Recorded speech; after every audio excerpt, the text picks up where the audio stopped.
नमस्कार, next 9 life देख रहे हैं आप और मैं हूं आपके साथ प्रज्ञा सिंह। बहुत बहुत स्वागत है आपका हमारे आज के इस खास प्रोग्राम में। आज के इस प्रोग्राम में हम बात करेंगे श्रद्धा वालकर के केस की। बता दें कि श्रद्धा वालकर के केस में आज कोर्ट की तरफ से एक ऐसा चौंकाने वाला फैसला सामने आया है जिसकी उम्मीद तो किसी ने नहीं की थी, लेकिन कहीं ना कहीं अब जिस तरह से इस केस को लेकर के कई अपडेट सामने आ रहे हैं, ऐसे में शायद अब ये समझना आसान होगा कि आखिरकार कोर्ट ने क्यों आफताब की न्यायिक हिरासत को एक बार फिर से बढ़ाने का फैसला लिया। हालांकि आम जनता का गुस्सा यहाँ पर साफ तौर पे देखने को मिल रहा है, नाराजगी भी कोर्ट के फैसले पर सामने आ रही है, लेकिन कहीं ना कहीं कोर्ट भी नहीं चाहता कि किसी भी सबूत की कमी की वजह से या श्रद्धा वालकर के केस में कोई भी ऐसी गुंजाइश रह जाए जिसकी वजह से आफताब को वो सजा ना मिले जिसका वो हकदार है। लेकिन आखिरकार कोर्ट में जो फैसला हुआ है वो तो हर कोई जानता है कि 14 दिन की न्यायिक हिरासत को कोर्ट ने बढ़ा दिया है, लेकिन आखिरकार इसके अलावा और भी कई चीजें हैं जो अब सामने आ रही है। और आज के इस प्रोग्राम में हम एक ऐसे मुद्दे पे बात करने वाले हैं कि आखिरकार आफताब के खिलाफ अभी भी वो कौन सा सबूत है, वो कौन सा गवाह है जिसकी कमी की वजह से आफताब अपनी सजा से अभी भी दूर है, और क्या वो कमी न्यूरोसाइकोलॉजिकल टेस्ट से पूरी हो पाएगी या नहीं। आज के इस प्रोग्राम में हम इन्हीं तमाम सवालों पर चर्चा करेंगे। चर्चा के लिए मेरे साथ मौजूद है मेरी बेहद ही खास सहयोगी अंकिता। अंकिता, आपका बहुत बहुत स्वागत है। बहुत धन्यवाद प्रज्ञा आपका। अंकिता, देखिए, जिस तरह से श्रद्धा वालकर के केस में कहीं ना कहीं हम सभी जानते थे कि कोर्ट का ऐसा ही कुछ फैसला आएगा, क्योंकि देखिए चार्जशीट दाखिल हो चुकी है, लेकिन अभी भी कहीं ना कहीं कई ऐसे सबूत हैं जो इस केस में मिसिंग है। यहाँ पर अगर मैं बात करूँ, श्रद्धा वालकर का फोन नहीं मिला है अभी तक। जिस तरह से अगर बात करें, श्रद्धा का सर अभी तक पुलिस बरामद नहीं कर पाई है, और साथ ही वो आरी जिसका इस्तेमाल आफताब ने श्रद्धा की जान लेने के लिए किया था। इसके साथ लगातार जिस तरह से यहाँ पर पेशी जो है, सुनवाई जो है, लगातार यहाँ पर बढ़ाने का फैसला कोर्ट इसलिए भी ले रहा है क्योंकि कहीं ना कहीं आफताब अभी भी पुलिस को गुमराह करने की कोशिश कर रहा है, वो कोर्ट को गुमराह करने की कोशिश कर रहा है। तो सवाल मेरा सीधा आपसे यही रहेगा कि क्या लगता है, क्या न्यूरोसाइकोलॉजिकल टेस्ट आफताब को वो सजा दिलवा पाएगा जो मांग लगातार आज देश भर में की जा रही है? देखिए प्रज्ञा की अगर हम बात करें न्यूरोसाइकोलॉजिकल टेस्ट की, क्योंकि 14 दिन की न्यायिक हिरासत बढ़ा दी गई है, तो ऐसे में हो सकता है कि जल्द ही इसकी रिपोर्ट भी सामने आ जाए और 21 फरवरी को जब आफताब पूनावाला की कोर्ट में पेशी की जाएगी तो उसमें न्यूरोसाइकोलॉजिकल टेस्ट की जो रिपोर्ट है वो भी शामिल की जाएगी। मगर अगर मैं इस केस को जिस तरीके से देख रही हूँ कि इसमें बहुत सारे ऐसे बड़े सबूत जो हैं वो अभी तक नहीं मिले हैं। अगर आप इस केस को फॉरेंसिक जांच के हिसाब से देखते हैं तो देखिए ना, पॉलीग्राफिक टेस्ट हुआ है, नार्को टेस्ट हुआ है, उसके बाद अब ये न्यूरोसाइकोलॉजिकल टेस्ट। इन सभी टेस्ट का मायना ये था कि आफताब की मानसिक स्थिति को परखा जाए।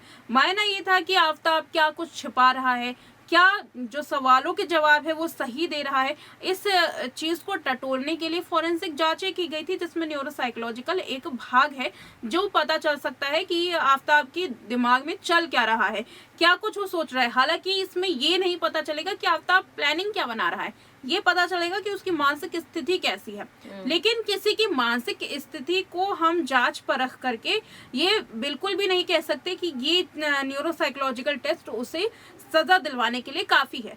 क्योंकि हम बड़े सबूतों का जिक्र करते हैं तो देखिए, आमतौर पर जब ऐसे केस सामने आते हैं तो सबसे पहले देखी जाती है कि किसके साथ जुर्म हुआ है तो उसके बाद हमें क्या क्या मिले हैं। अगर मैं प्रूफ की बात करूं तो सबसे बड़ा प्रूफ जो होता है वो हथियार होता है। अभी श्रद्धा का शव बरामद नहीं, माफ कीजिएगा, जो टुकड़े हैं वो बरामद नहीं किए गए हैं पूरी तरीके से, और उसमें जो श्रद्धा का सर है उसका जिक्र आता है। आफताब ने कहा था कि श्रद्धा के सर को की पहचान ना हो सके, उसके चेहरे की पहचान ना हो सके, इसलिए उसके चेहरे को भी उसने पूरी तरीके से जला दिया है। बहुत बड़ा चीज है कि आपको पहले शव को काटना, फिर उसके बाद उसको जलाना, ये अपने आप में ही एक मानसिक स्थिति को दर्शाता है कि किस तरीके से उसकी मानसिक स्थिति उस वक्त हुई होगी।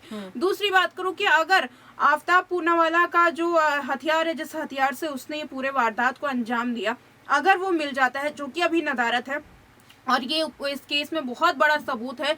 जो कोर्ट है वो बार बार इसको देखता है कि आखिर ये पूरा जुर्म अंजाम किस चीज से दिया गया। अगर मिलता है पुलिस को तो उस वक्त भी उसकी फिंगरप्रिंट भी काफी जरूरी होगी कि फिंगरप्रिंट जांच की जाएगी। ये आगे की सबूत है। अगर ये सबूत मिलता है तो उसके बाद क्या क्या कार्रवाई की जा सकती है, उसके बाद क्या क्या फॉरेंसिक टेस्ट किए जाते हैं। तो फिंगरप्रिंट काफी उसमें मददगार रहेगा।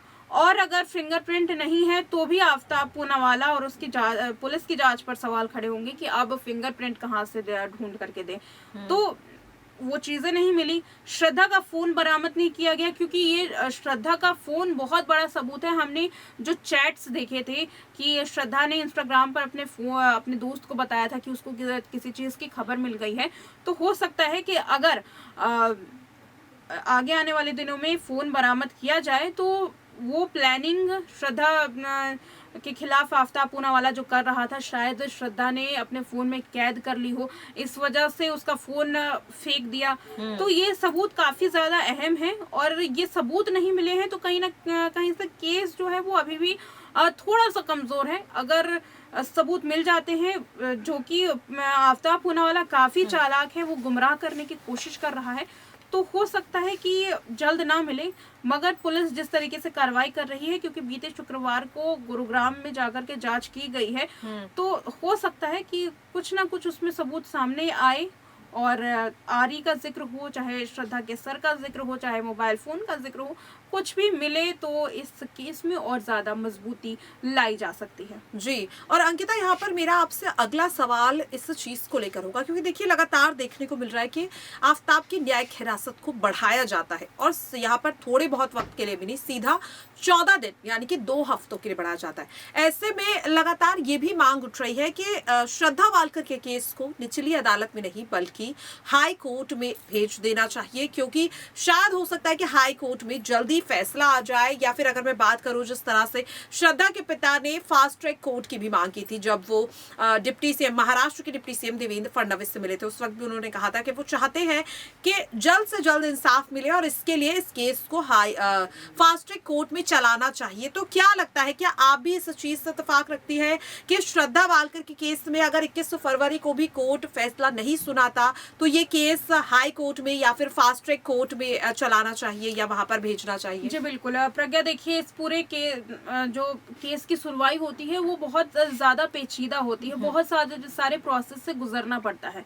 अगर मैं फास्ट ट्रैक कोर्ट की बात करूं तो सरकार अगर इसमें एक्शन लेती है तो अच्छी बात है, मगर हाई कोर्ट का अगर जिक्र करें कि हाई कोर्ट में फैसला भेज देना चाहिए, तो देखना होगा कि इसमें निचली अदालत क्या फैसला सुनाती है, क्योंकि निचली अदालत का जो फैसला होता है वो काफी मान्य होता है। हाई कोर्ट भी मानती है, सुप्रीम कोर्ट भी मानती है।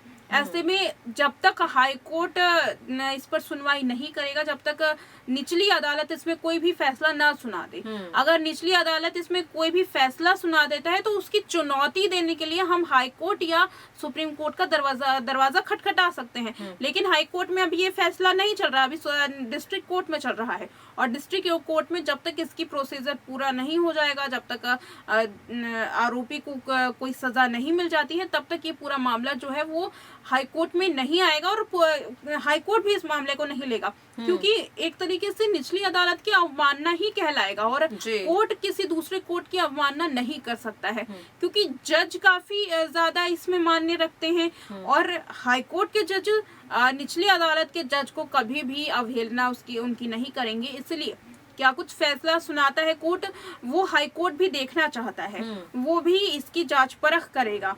इसीलिए जब तक ये पूरा मामला डिस्ट्रिक्ट कोर्ट में है, साकेत कोर्ट में है, कोर्ट इसका फैसला नहीं ले लेती है, तब तक याचिका को हाई कोर्ट में दायर किया ही नहीं जा सकता। याद होगा तुनिशा केस में भी वसई कोर्ट ने जब खारिज कर दी जमानत याचिका, फिर उसके बाद अर्जी दाखिल की गई थी हाई कोर्ट में। ऐसे में जब यहाँ निचली अदालत साकेत कोर्ट में जब कोई फैसला आ जाता है, क्योंकि अर्जी तो खारिज होगी नहीं, ये तो आम सी बात है, ना ही आफ्ताब पूनावाला रिहा होगा। ऐसे में कोई ना कोई फैसला आएगा कि आफ्ताब को इतने साल की जेल होनी चाहिए या आफ्ताब को ये सजा, कड़ी सजा, जो भी प्रावधान उनका अगर वो आएगा तो ही इस केस में हाई कोर्ट का या सुप्रीम कोर्ट का दरवाजा खटखटाया जा सकता है।